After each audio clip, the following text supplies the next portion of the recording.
নমস্কার, আমি অ্যাস্ট্রোলজার অঞ্জু গাঙ্গুলি। বর্তমানে নবরাত্রি চলছে।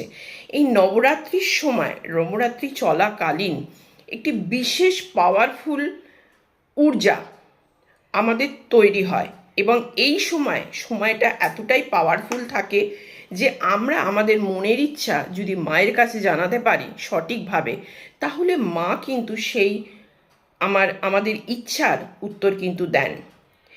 এবং সেটা কিভাবে করবেন, ছোট্ট উপায় আগে বলি, তারপর অন্যটা বলবো। ছোট্ট উপায়, আপনারা প্রত্যেক দিন স্নান করে উঠে একটি মাটির প্রদীপ নিন, মাটির প্রদীপে ঘি দিন এবং তার মধ্যে 2টো লবঙ্গ দিন, দিয়ে মায়ের সামনে জ্বালান। জ্বালিয়ে কি করবেন না, একটি মন্ত্র, সেটা হলো ওম রিং দুর্গে দুর্গে রক্ষিণী স্বাহা। এই মন্ত্রটি 108 বার বলুন। দেখুন আপনার মনের ইচ্ছা, আপনার পারিবারিক সমস্যা, আপনার অর্থনৈতিক সমস্যা সব কিন্তু দূর হবে এতে। যতদিন নবরাত্রি চলবে, অর্থাৎ রামনবমী পর্যন্ত আপনি এই ক্রিয়াটি করতেই পারেন এবং করে দেখুন, আপনার কিন্তু ভীষণভাবে কিন্তু সুফল পাবেন। আরেকটি টোটকা আমি বলবো, এই নবরাত্রির দিনেই করতে হবে। যে কোনো দিন, নবরাত্রি যে কোনো দিন একটি দিন দেখে আপনি কি করবেন না, একটা সুন্দর ফুলালা লবঙ্গ নেবেন। এই ফুলালা লবঙ্গটি নিয়ে আর আর মলি সুতো দেখেছেন, লাল হলুদ যে সুতোটি হয়, সেই মলি সুতো নেবেন, খানিকটা নেবেন, এতটা পর্যন্ত নেবেন।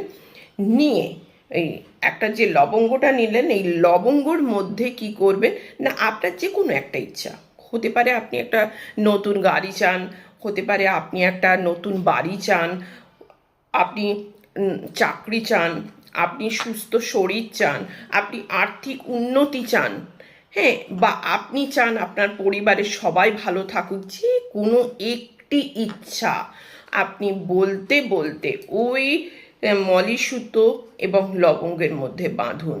বেঁধে আপনার বাড়িতে যদি মা দুর্গার কোনো ছবি থাকে তার সামনে রাখুন এবং প্রত্যেক দিন ধূপ দেখান। যদি মা দুর্গার ছবি না থাকে, আপনার বাড়িতে যে মায়ের ছবি রয়েছে তার কাছে ওই সুতোটি রেখে দিন এবং রেখে প্রত্যেক দিন, অর্থাৎ এই নবমী পর্যন্ত, রামনবমী পর্যন্ত আপনি ওটাকে পুজো করুন। করার পর সেইটিকে যখন পুজো হয়ে যাবে, নবরাত্রি শেষ হয়ে যাবে, সেইটি নিজের কাছে রাখুন, নিজের এমন সেফটি জায়গায় রাখুন যেখানে আপনি নানান রকম ইম্পর্টেন্ট জিনিস রাখেন, সেইখানে রাখতে পারেন। দেখুন আপনার ইচ্ছাটি কিন্তু, যে ইচ্ছাটি নিয়ে আপনি এইটি বেঁধেছেন, অবশ্যই পূরণ হতে